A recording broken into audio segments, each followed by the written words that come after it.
Un cordial saludo, estimados estudiantes, bienvenidos al módulo de semiología cardiovascular. Les vamos a hacer inicialmente una presentación de lo que es el programa del módulo para que tengamos claro qué es lo que se pretende y cómo vamos a trabajar durante el módulo. El módulo de semiología cardiovascular está inscrito pues en la asignatura de semiología e introducción a la clínica. Es un módulo que dura 2 semanas. Ustedes podrán leer en el documento que está en el campus virtual la justificación del curso. En este momento, por aras del tiempo, vamos a pasar este momento para que ustedes lo lean ya cada uno en su casa. Como objetivos del curso, el primer objetivo que tenemos durante el módulo va a ser reforzar la sensibilidad del estudiante por abordar su paciente con respeto, estableciendo una relación empática y de confianza. Como segundo objetivo, tendremos el de repasar los conocimientos de las ciencias básicas sobre el sistema cardiovascular.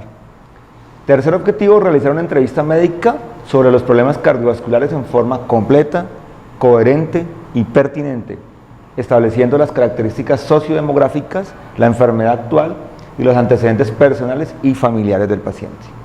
Y cuarto objetivo, realizar una exploración física adecuada y pertinente del aparato cardiovascular, incluyendo la inspección general del paciente, la inspección del área precordial, los pulsos venosos yugulares y arteriales y la auscultación cardíaca.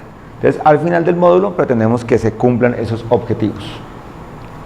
Vamos a tener unas actividades presenciales de algo de repaso y de temas teóricos, una práctica supervisada con pacientes y utilizar el modelo de simulación Harvey de semiología cardiopulmonar. Y pues se espera que haya unas actividades de estudio independiente por parte de ustedes. El horario de las actividades que vamos a tener, vamos a mostrarlo con más detalle.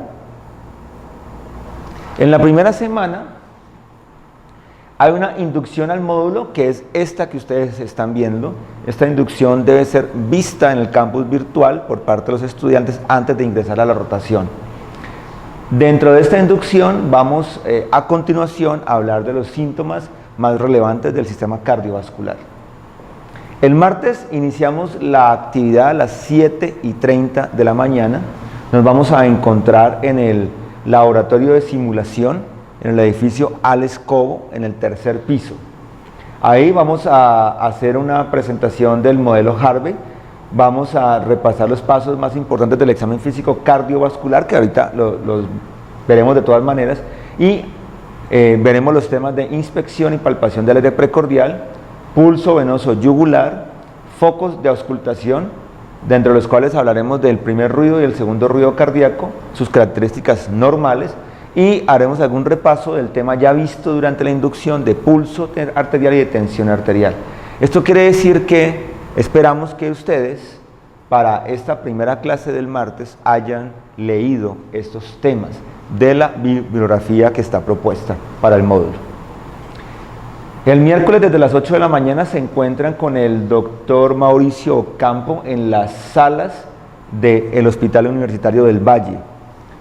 Más adelante en el documento está el correo electrónico y el número de celular del docente para que se pongan de acuerdo en el sitio exacto donde se van a encontrar. Los jueves se vuelvan a encontrar conmigo. Los jueves iniciaremos hacia las 9 de la mañana. Haremos una igualmente práctica en el laboratorio de simulación. Ahí veremos lo que son alteraciones del primer y segundo ruido cardíaco, ruidos adicionales, y vamos a hablar de todo lo que son los soplos. ¿Qué características le evaluaremos a los soplos sistólicos de cada uno de los focos de auscultación, los soplos diastólicos, los soplos continuos y los soplos benignos? El viernes está libre para hacer estudio independiente o para reforzar con los pacientes que vieron el miércoles con el doctor Mauricio Campo. Igualmente el viernes, el jueves en la tarde, en la medida que haya un acuerdo con el residente de medicina familiar y que haya la disponibilidad de horario, y los sábados en la mañana son horarios disponibles para hacer encuentros con residentes de medicina familiar. Cada grupo de rotación tendrá asignado 2 residentes de medicina familiar que se les dará pues los datos de contacto oportunamente para que los acompañen en la práctica con pacientes en el hospital. Por lo tanto, ustedes realizarán 2 prácticas semanales con el modelo de simulación Harvey y harán entre 2 a 3 prácticas con pacientes en el hospital. Para la segunda semana repetimos las actividades El lunes está libre para estudio independiente. El martes a las 7:30 de la mañana nuevamente nos encontraremos en el laboratorio de simulación, donde realizaremos diferentes casos clínicos que acompañan al modelo de simulación Harvey para poder integrar el conocimiento. El miércoles vuelvan a encontrarse con el doctor Ocampo en el hospital. El jueves nuevamente a las 9 de la mañana en el laboratorio de simulación.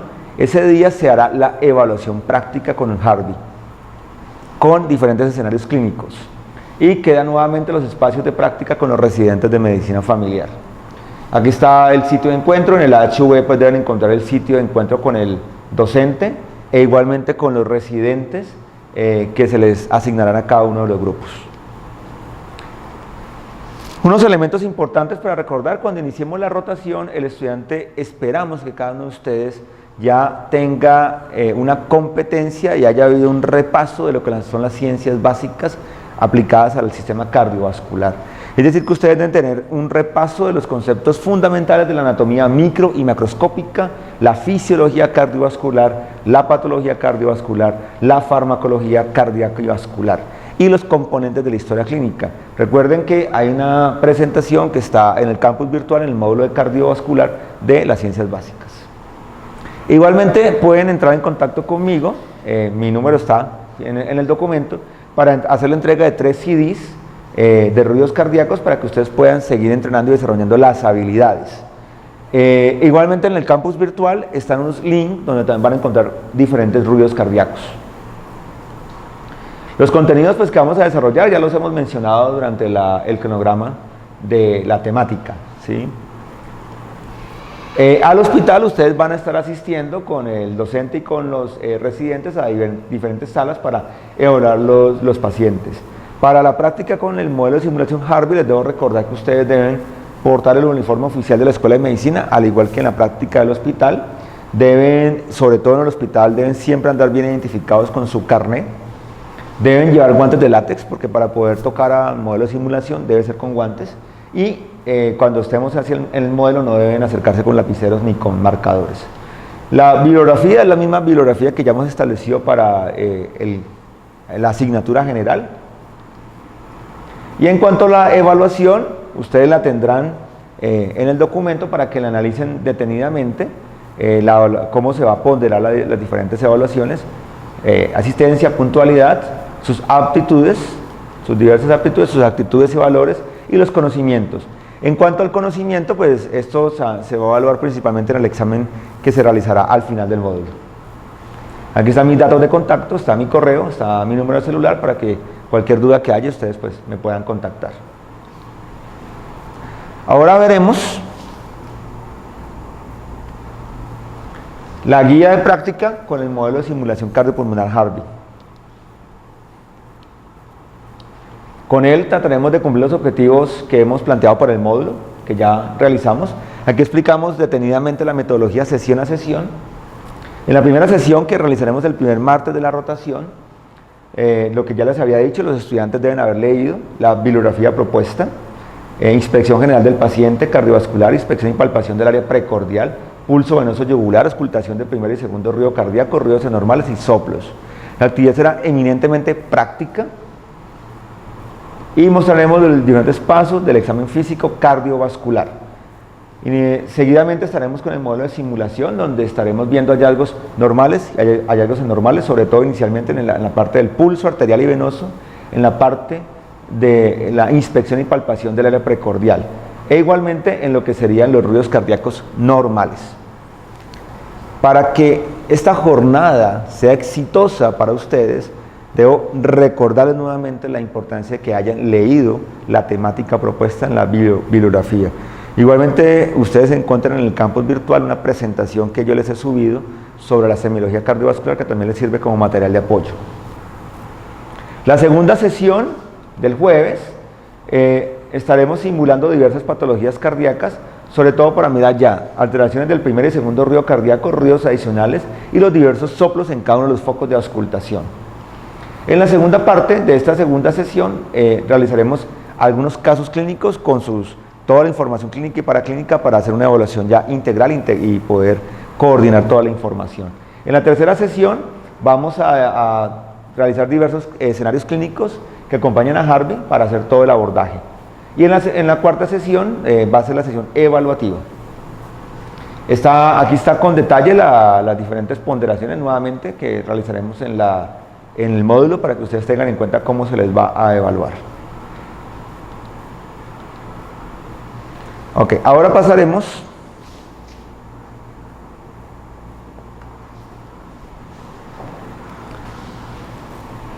a hacer una introducción al módulo de semiología cardiovascular. Vamos a iniciar con los síntomas cardiovasculares. Recordemos que los síntomas cardiovasculares más importantes son los que están señalados aquí: el dolor precordial, la disnea, diferenciada en sus variables: disnea de esfuerzos, la ortopnea, la disnea paroxística nocturna y la trofopnea o trepopnea. Los edemas, las palpitaciones, soplos cardíacos, síncope, cianosis y síntomas vasculares periféricos, como la claudicación intermitente, síntomas neurológicos focales, dolor abdominal y disfunción eréctil. Vamos a hablar de los principales síntomas cardiovasculares. En cuanto al dolor torácico, recordemos que las estructuras cardíacas y vasculares que pueden provocar dolor son el miocardio, bien sea por un mecanismo de isquemia, que es el más frecuente, o por un mecanismo de inflamación. Igualmente la puede producir el pericardio por un mecanismo inflamatorio, o las estructuras vasculares, la aorta por un mecanismo de inflamación o de disección.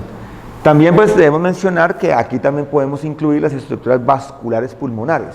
Los vasos pulmonares también pueden producir dolor torácico, pero pues esto estaría más incluido dentro del módulo de semiología pulmonar. Pero pues debemos tener en cuenta que también lo puede provocar, y obviamente hay otras estructuras que pueden provocar dolor torácico, estructuras de la vía aérea, estructuras de la pared torácica, de la pleura.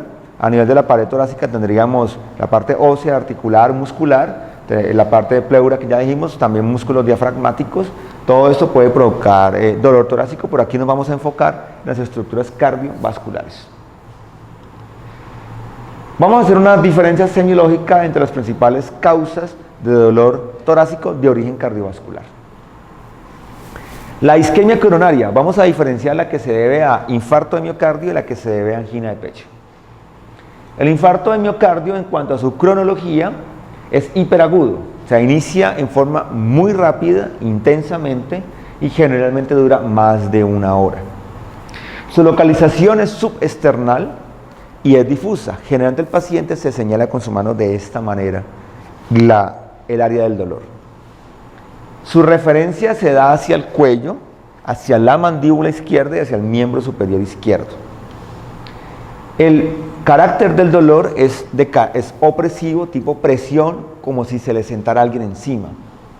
El desencadenante, frecuentemente el paciente no tiene ningún tipo de desencadenante, sino que se encuentra en reposo, muchas veces puede estar dormido inclusive. Los acompañantes, tenemos diaforesis y tenemos disnea con frecuencia, y en otros factores a tener en cuenta, pues generalmente estos pacientes van a tener algunos factores de riesgo cardiovascular, como la obesidad, como el sedentarismo, como la mala dieta, el tabaquismo, el antecedente familiar, etc. En cuanto a la angina de pecho, donde recordemos que en la angina hay también una obstrucción de la circulación coronaria, pero que es reversible, sin que haya finalmente un proceso de necrosis a nivel del miocardio. En la cronología es más crónica, intermitente, es decir, lo más frecuente es que el paciente haya tenido ya varios episodios de dolor torácico, y por regla, los episodios de dolor deben durar menos de 30 minutos. Lo más frecuente incluso es que duren muy pocos minutos. El dolor igualmente es subesternal difuso, igualmente se puede referenciar a estos sitios, e igualmente es opresivo. O sea que estas características son comunes tanto a la isquemia coronaria, al infarto de miocardio, como a la angina de pecho. En cuanto al desencadenante, la angina, por regla, debe ser desencadenada por algún tipo de esfuerzo, bien sea físico, cargar paquetes, caminar muy rápido, subir unas escaleras, actividad sexual, como también puede ser un esfuerzo emocional, alguna emoción fuerte que tenga la persona. En los acompañantes, lo más frecuente es que el paciente no tenga acompañantes, aunque podría tener igualmente diaforesis y disnea. Y también va a estar pues acompañado de factores de riesgo cardiovascular. La pericarditis, el dolor es agudo o subagudo. Los episodios por lo general son de corta duración, pero pueden ser varios en el día. Generalmente no es un dolor que se refiera y su carácter es pleurítico, es decir, un dolor tipo punzada bastante intenso que el paciente siente que le clavan, sobre todo cuando respira, cuando tose. No hay desencadenantes, bueno, excepto por la tos y la respiración. Puede haber tos seca generalmente y es frecuente que los pacientes refieran que en las últimas semanas ha habido algún tipo de infección de tipo viral del tracto respiratorio superior. En la disección de la aorta es un dolor hiperagudo. Generalmente el paciente lo va a referir en la zona subesternal y se va a referir en forma transfixiante hacia la espalda. Es decir, el paciente siente que le atraviesa el dolor y se le pasa hacia la espalda. No hay desencadenantes importantes, es frecuente que haya diaforesis y disnea y generalmente vamos a encontrar la tensión arterial muy elevada, sobre todo la sistólica. Vamos a tener el pulso y la presión arterial asimétrico, es decir, que va a haber diferencia de pulso y presión entre los diferentes miembros derecho e izquierdo o entre miembros superiores y miembros inferiores. Entonces, estas son las principales causas de dolor torácico de origen cardiovascular con sus diversos orígenes. Aquí les quiero destacar que la presencia de un dolor subesternal difuso que se referencia al cuello, la mandíbula del miembro superior izquierdo y que sea de carácter opresivo tiene un altísimo valor predictivo positivo para síndrome coronario. Esto es lo que nosotros denominaríamos como dolor coronario típico. Pero es importante aclarar que esto no diferencia si se trata de un infarto o de una angina. La diferencia entre el infarto y la angina estaría en la duración y en el desencadenante, principalmente. Ahora hablemos de la disnea. La disnea se puede definir como una percepción de la respiración consciente, o sea, el hecho de que seamos conscientes de que estamos respirando, o el hecho de percibir una respiración dificultosa. Vamos a hablar un poco del mecanismo fisiológico. La disnea, como es una sensación, implica un arco reflejo a nivel neurológico. Es decir, hay algún estímulo que depende del receptor, hay un receptor que capta el estímulo, hay una vía aferente, hay un centro integrador a nivel neurológico, hay un eferente, una vía eferente y hay un efector. ¿Cuáles son los receptores que pueden transmitir la señal de disnea? Uno de los receptores importantes a tener en cuenta son los quimioreceptores que se ubican a nivel del seno carotidio. Estos quimioreceptores están sensando permanentemente el pH sanguíneo, están sensando la presión de oxígeno en la sangre y la presión de CO2 en la sangre. Si la presión de CO2 está aumentando, la presión de oxígeno está disminuyendo, o el pH o la concentración de hidrógeno está aumentando o el pH disminuyendo, va a haber un estímulo que se va a transmitir a nivel central, que va a hacer una sensación de disnea consciente y que va a provocar una respuesta refleja de un aumento en la frecuencia respiratoria. El otro tipo de receptores son los receptores J yuxtacapilares. Estos receptores, recuerden que están ubicados a nivel de el parénquima pulmonar, están ubicados a nivel de las arteriolas pulmonares también, y estos receptores van a ser estimulados por aumentos en la presión a nivel de la vasculatura pulmonar, o van a ser estimulados por la presencia de líquido o alguna otra sustancia a nivel del parénquima pulmonar. Por lo tanto, estos receptores van a ser los responsables de desencadenar disnea cuando sucede aumento en las presiones retrógradamente desde el ventrículo izquierdo, el atrio izquierdo, y cuando hay edema pulmonar. Esto es lo que nos explica que para que un paciente tenga disnea no es necesario que haya, por ejemplo, una desaturación del oxígeno, porque el mecanismo a través de los receptores J yuxtacapilares es un mecanismo independiente, que, como les digo, se estimula por la presencia de edema, aumento en presiones a nivel pulmonar, y no porque haya una alteración del intercambio gaseoso necesariamente. Los otros receptores son los receptores del uso muscular. Los usos musculares de los músculos respiratorios, si el trabajo muscular aumenta, van a estimularse y van a producir sensación de disnea, y eso cerraría un círculo vicioso, porque haría que cualquiera de estos receptores desencadenen el estímulo respiratorio, haya aumento en la frecuencia en el trabajo muscular y se estimulan estos receptores. Los efectores, pues finalmente son los músculos respiratorios. Estas son las vías para poder estimular la disnea. La disnea puede ser de esfuerzos, la disnea puede ser ortopnea o clinomnea, la disnea puede ser una disnea paroxística nocturna o puede ser una trofopnea o trepopnea. También sería importante mencionar en esta clasificación la platimnea. No la hemos mencionado porque las causas cardíacas de platimnea son demasiado extrafalarias realmente. Ya definiremos estos tipos de disnea. Recordemos que entonces que la disnea de esfuerzos, como su nombre lo dice, es una disnea que se produce con determinados niveles crecientes de esfuerzo físico. La ortopnea o clinomnea es una disnea que se provoca por cambios posturales, en este caso por estar acostado. El término orto significa postura, por lo tanto el término ortopnea no sería tan preciso, es mucho más preciso hablar de clinomnea, porque clino sí es una raíz griega que habla de estar acostado, pero pues ya está muy popularizado el término ortopnea en la medicina y por eso lo seguiremos usando. La disnea paroxística nocturna es una disnea que se provoca cuando el paciente se acuesta a dormir, pero después de algunas horas de estar en esta posición, sobre todo en la noche, el paciente experimenta disnea y se obliga a ponerse de pie para poderse aliviar. La trafomnea o trepomnea es una disnea que se provoca en decúbito lateral, bien sea izquierda o derecha. Puede ser pulmonar, pero también podría ser cardíaca si es para el lado izquierdo. Aquí podemos simplemente ver las diferentes causas que puede tener la disnea, tanto a nivel cardíaco como a nivel respiratorio, osteoartromuscular, sistema respiratorio, las vías altas, por hipolipominemia, por anemia severa, hipotiroidismo, por factores ambientales o psicógenos. En este caso, pues nos interesa concentrarnos en las causas cardíacas, pero pues es importante tener en cuenta todas las posibles etiologías que puede tener la disnea. A nivel cardíaco, las estructuras que pueden provocar disnea son el miocardio, por una insuficiencia cardíaca izquierda, por un infarto de miocardio, la valvulopatía, sobre todo la estenosis o insuficiencia de las válvulas del hemicardio izquierdo, o el pericardio por derrame pericárdico o pericarditis. Finalmente, no importa cuál sea la etiología, todas van a desencadenar disnea, es por un aumento en las presiones debido a una insuficiencia del ventrículo izquierdo.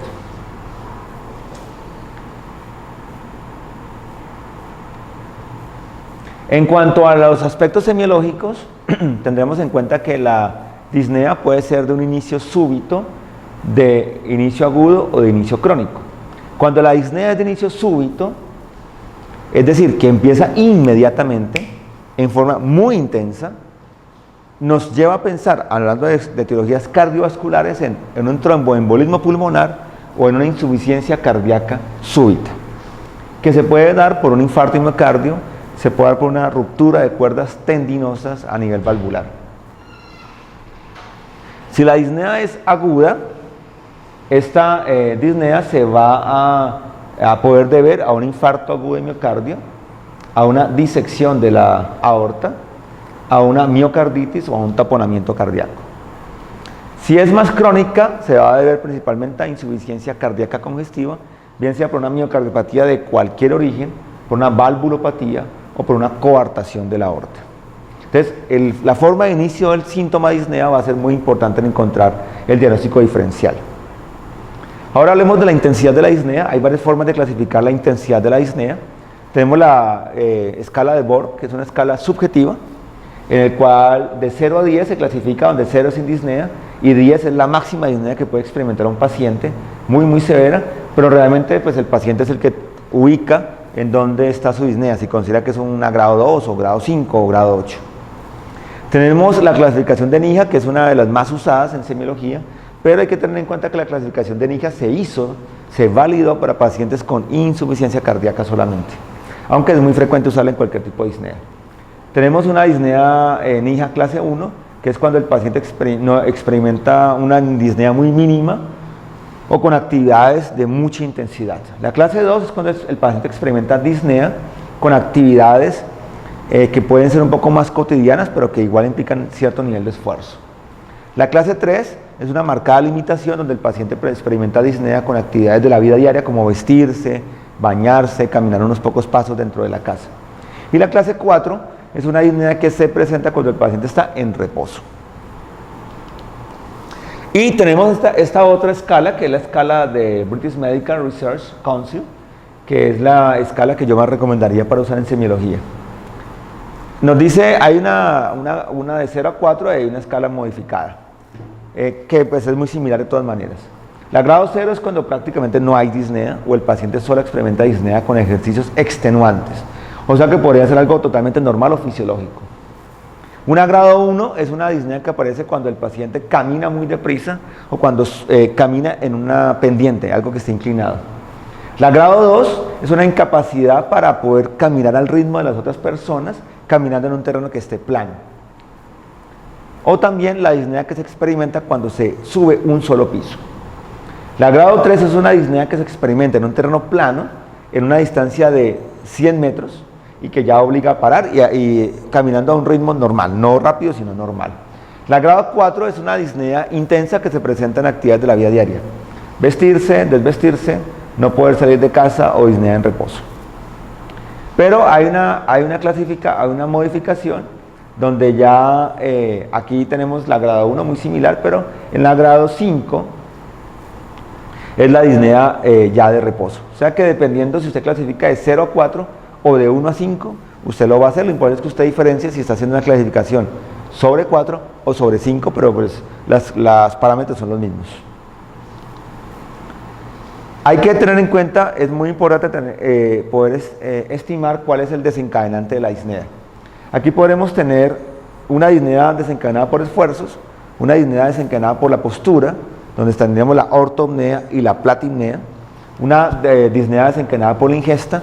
Esto nos puede orientar a la posibilidad de que un paciente haya broncoaspirado cuando se alimentaba, y una disnea ocasionada o secundaria a problemas emocionales, a alteraciones emocionales, que nos va a hablar más de posiblemente una disnea de origen psicógeno.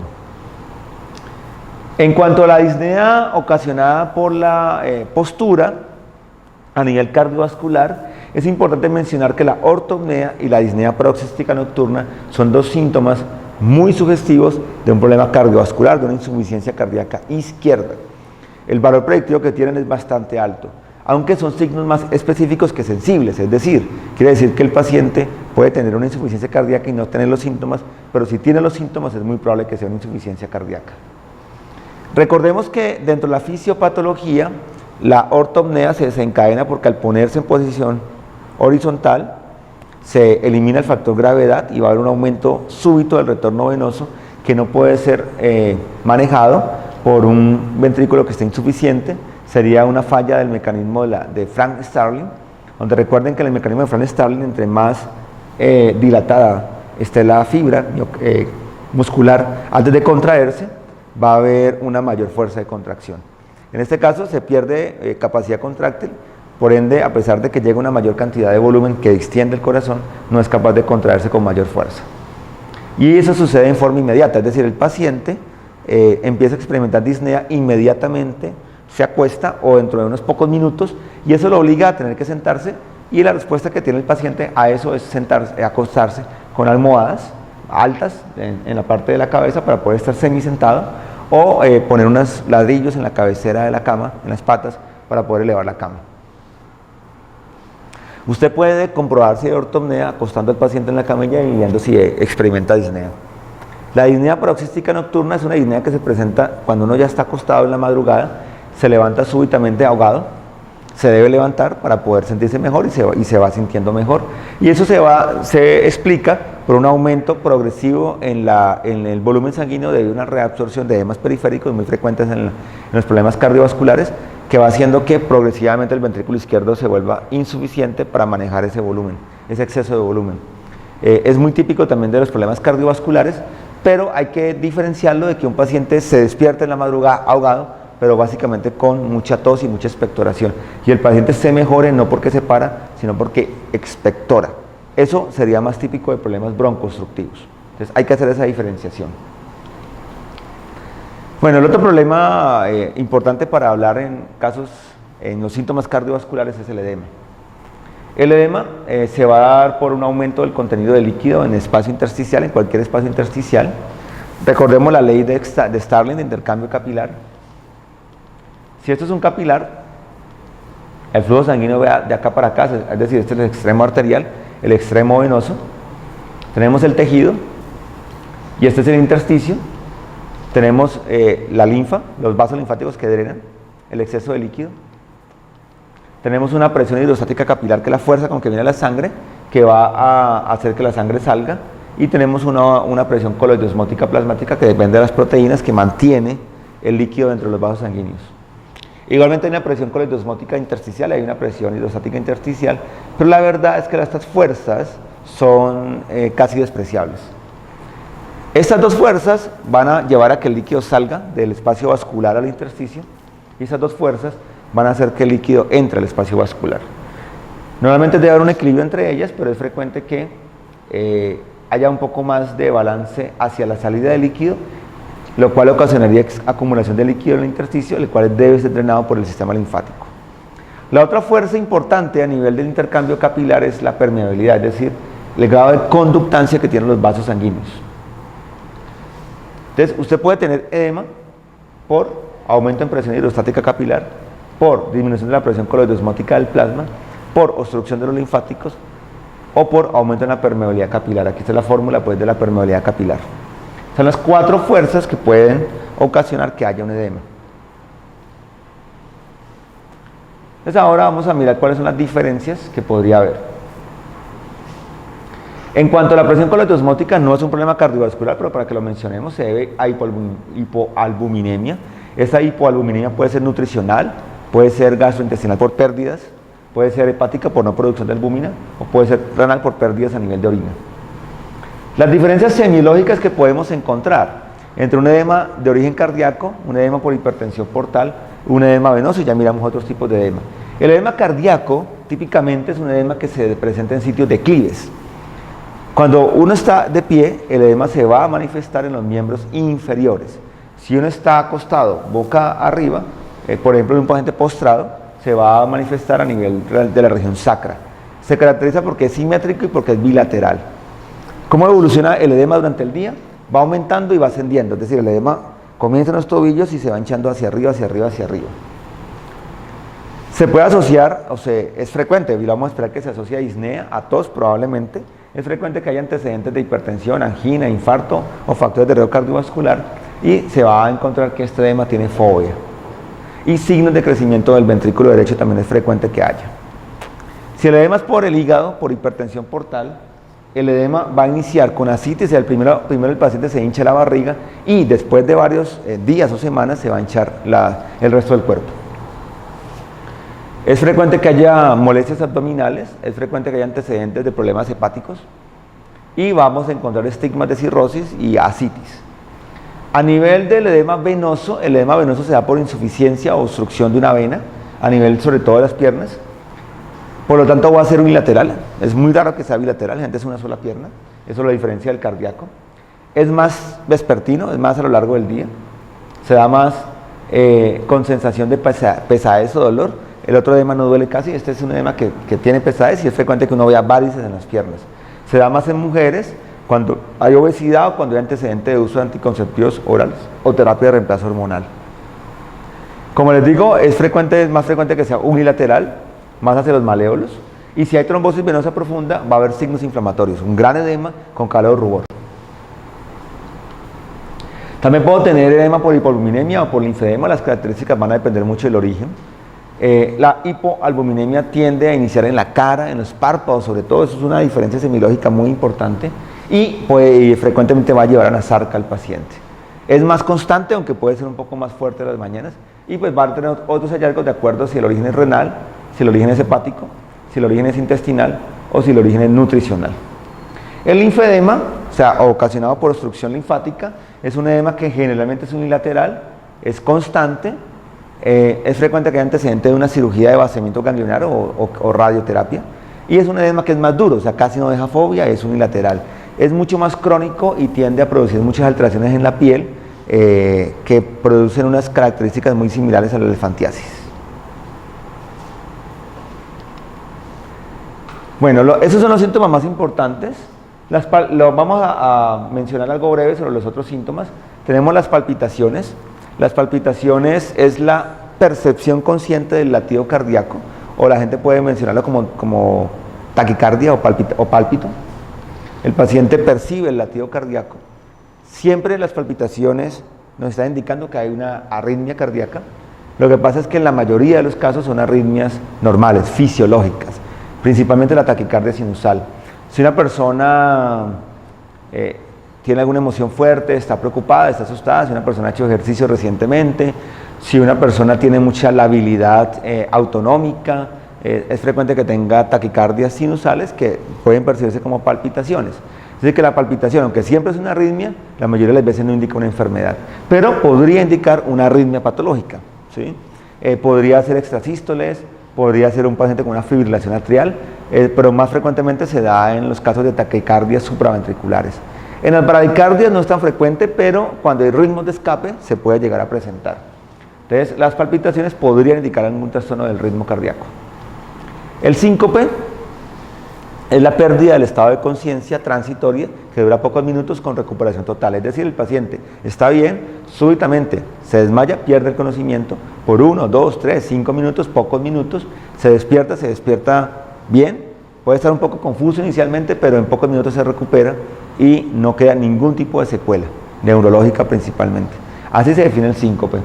El síncope puede tener múltiples etiologías, pero el síncope generalmente es causado por un problema de la perfusión cerebral, bien sea porque no llega sangre suficiente al cerebro o bien sea porque la sangre que llega está con algún metabolito que altera el funcionamiento cerebral. Por eso es muy importante a nivel cardiovascular porque pues generalmente va a haber algún problema cardíaco o un problema en los vasos sanguíneos que hace que no haya suficiente irrigación cerebral.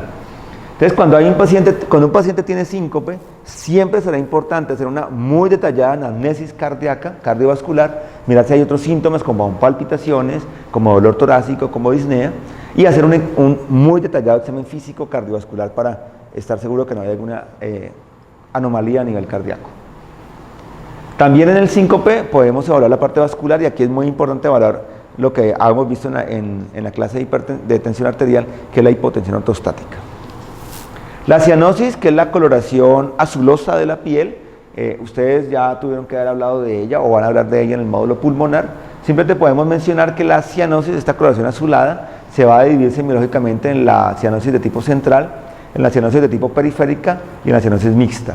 Recordemos que la diferencia semiológica se relaciona con el hecho de que la cianosis central tiene una coloración azulada de los labios, de las mucosas, punta de la nariz, lóbulos de las orejas. La cianosis periférica es una cianosis más que todo de tipo acrocianosis, más que todo a nivel distal de los dedos de manos y de pies.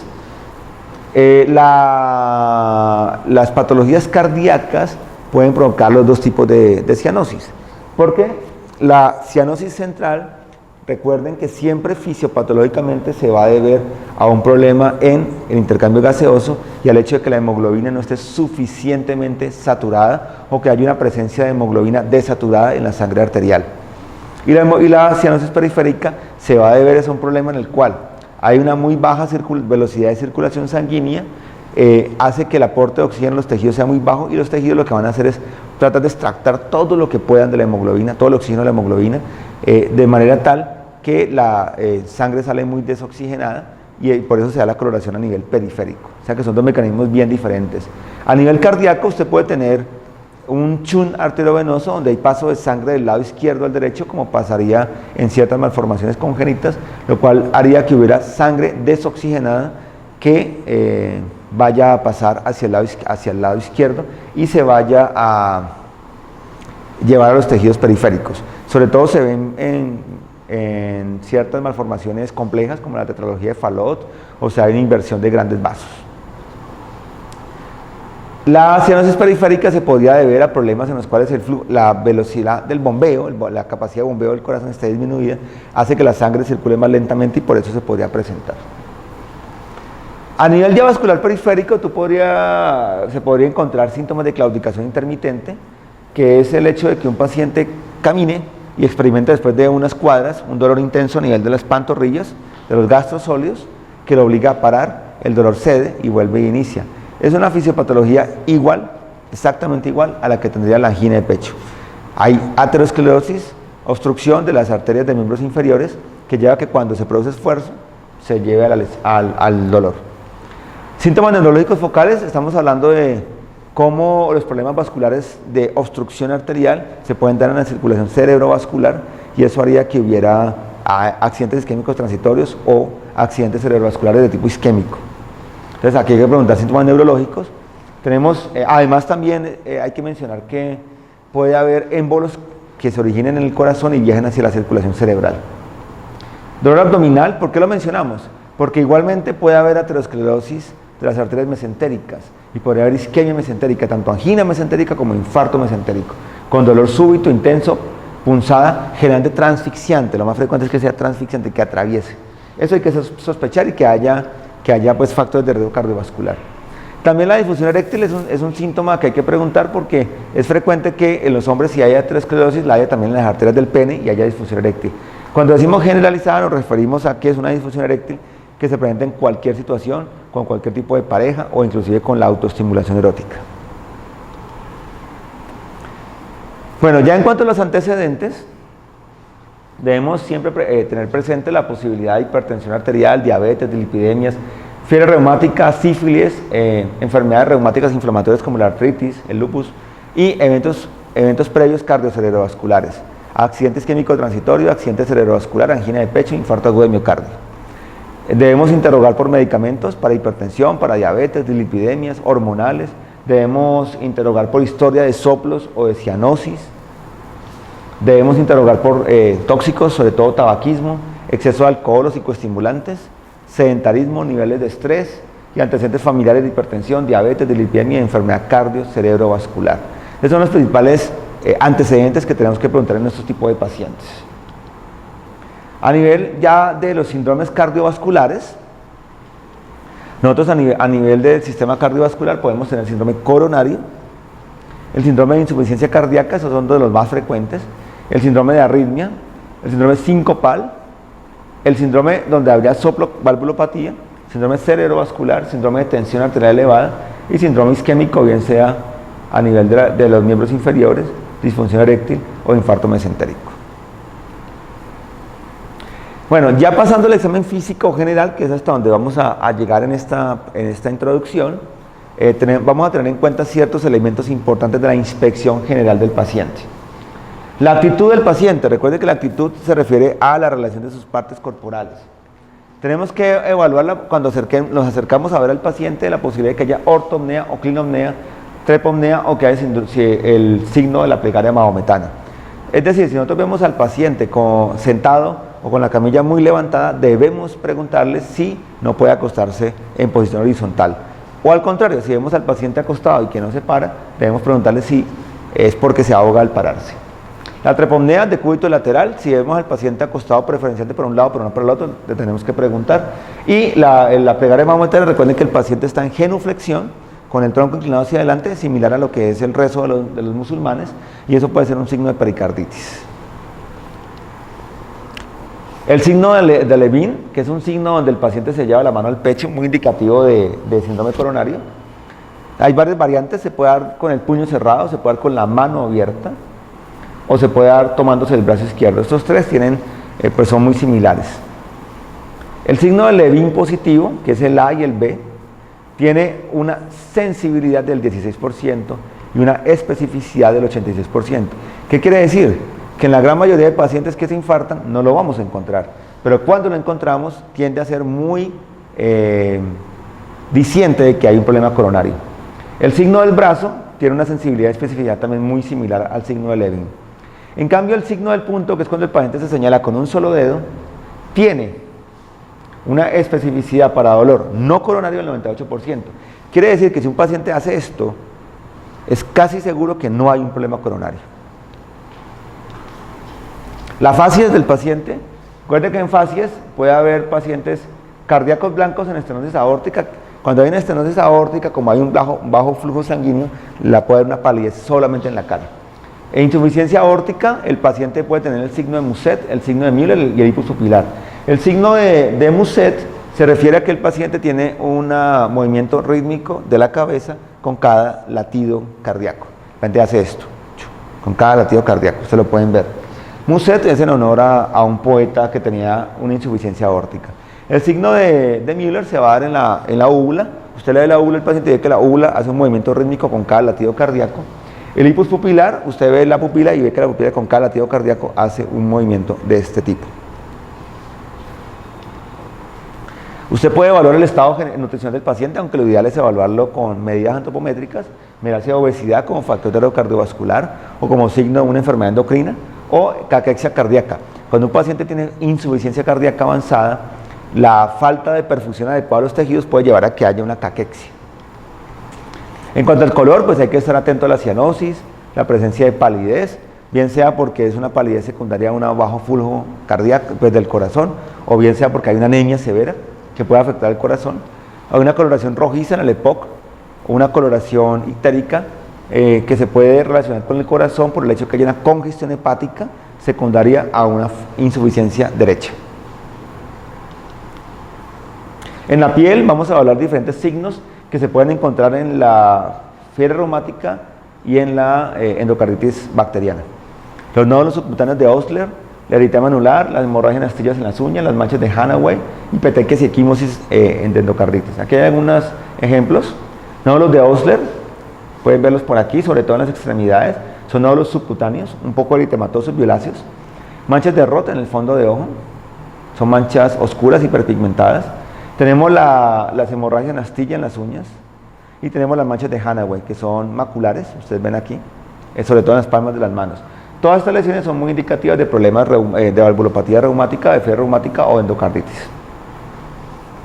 En la inspección general podemos ver edemas y debemos caracterizar la distribución de los edemas y si hay fobia o no hay fobia. Debemos evaluar las extremidades, color, temperatura, llenado capilar. Y una vez hecha este examen, esta inspección general del paciente, pasaríamos a hacer el examen cardíaco. Aquí solamente vamos a mencionar, ya para terminar esta parte introductoria, los pasos que tendríamos en cuenta en el examen físico cardíaco como tal. Nosotros debemos el paciente tenerlo idealmente con el torso desnudo, sin ropa encima del torso. Si es una mujer, pues con los brasieres, pero si estamos en un servicio de urgencia donde no hay posibilidad de aislar al paciente, pues debemos tener mucho cuidado con el pudor de la paciente y cubrirla con alguna sábana o toalla. La idea es que inicialmente vamos a evaluar con el paciente sentado y vamos a hacer una inspección de la región torácica, vamos a evaluar la conformación de toda la caja torácica, la forma de la columna, el esternón, las costillas, vamos a evaluar si hay signos de dificultad respiratoria, si hay lesiones en la piel, pero sobre todo nos va a importar ya mucho entrar a evaluar el área precordial, donde lo que vamos a mirar, vamos a estar evaluando es la presencia del ápex, ubicar el ápex y mirar si hay otros impulsos anormales, bien sea en epigastrio, área paraesternal inferior izquierda, segundo espacio intercostal paraesternal izquierdo y a nivel supraclavicular, supraesternal y a nivel de cuello. Vamos a palpar los impulsos que hayamos visto, vamos a palpar el ápex, siempre poniendo la mano sobre el tórax del paciente en forma firme para poder sentir el ápex adecuadamente. Vamos a evaluar con la yema de los dedos los diferentes impulsos que podamos haber visto. Después de esto vamos a poner el paciente acostado, vamos a evaluarle la circulación, la yugular y la parte carotidia y vamos a volver a inspeccionar y palpar el área precordial. Finalmente vamos a hacer la auscultación donde vamos a, con el estetoscopio, evaluar con diafragma y con campana cada uno de los focos de auscultación. Vamos a pasar aquí, voy a pasar unas diapositivas para mostrarles el gráfico. Estos son los puntos de referencia que tenemos para el tórax. Esta es la forma en que nosotros ubicamos la mano sobre el paciente y en la forma en que evaluamos los diferentes impulsos. Siempre ponemos toda la mano y después cuando queremos evaluar las diferentes características del ápex lo hacemos con la punta de los dedos. Voy aquí a mostrarles, más adelante, vamos a mostrarles aquí. Recuerden que esta presentación ustedes la tienen en el campus virtual, la pueden ver ya detenidamente en el campus virtual. Quiero mostrarles aquí los focos de auscultación. Los focos de auscultación son el foco órtico, esta es segunda costilla. Entonces tenemos segundo espacio intercostal paraesternal derecho, foco órtico, foco pulmonar, segundo espacio intercostal paraesternal izquierdo. Sonaría como raro, ¿no? Pero recuerden que lo que vamos a auscultar es la velocidad, para dónde se va el flujo sanguíneo. ¿Por qué la aorta se ausculta a la derecha y la pulmonar a la izquierda? Porque la arteria pulmonar está así y la aorta está así, se cruzan así, entonces el flujo va al contrario, es por eso. En el tercer espacio tenemos el foco órtico accesorio, que es donde estaría la válvula aórtica. En el cuarto espacio el foco mesocárdico. En el quinto espacio tenemos el foco tricuspidio. Y en el quinto espacio, pero con línea medio clavicular, tenemos el foco mitral. Entonces son los diferentes focos de auscultación. Cada foco se debe auscultar con el estetoscopio con diafragma y con campana detenidamente. Deben concentrarse, les había mencionado que es importante cerrar los ojos para poder escuchar con detenimiento y con concentración los diferentes ruidos. Una recomendación es, siempre que escuchen, ustedes van a escuchar muchos ruidos simultáneamente. Entonces es importante que ustedes sean capaces en su cerebro de poder aislar los ruidos. Orden de auscultación. Siempre identifiquen primero primer ruido cardíaco y segundo ruido cardíaco. Así haya soplos, haya lo que sea. Diferéncienlos. Porque de eso depende que ustedes clasifiquen la sístole y la diástole. Y de eso depende todo lo demás. Entonces siempre diferencien R1 y R2. Miren las características que tiene el primer ruido y segundo ruido. Después miren si hay un tercero o cuarto ruido cardíaco. Después miren si hay ruidos adicionales, clics de eyección. Y finalmente ahí sí miren si hay soplos y las características de los soplos. Ese orden es importante pues siempre poderlo mirar. Bueno, con esto hemos terminado esta parte introductoria. Hemos hablado de los diferentes síntomas cardiovasculares, de sus principales características. Hemos hablado de los antecedentes más relevantes, hemos hablado de los aspectos de la inspección general del paciente que hay que tener en cuenta y hemos pues mencionado los pasos que tiene el examen físico cardíaco. Este primer martes que nos veamos, entonces, espero que ya hayan visto esta charla, hayan leído los temas de la bibliografía propuesta y de esa manera vamos a llegar a hacer ya la práctica para aclarar todas las dudas que ustedes puedan tener. Bienvenidos nuevamente al módulo, con toda la energía, con todo el compromiso. Es un módulo intenso, hay que leer bastante y espero que lo asuman con todo ese compromiso. Muchas gracias y nos vemos, muchachos.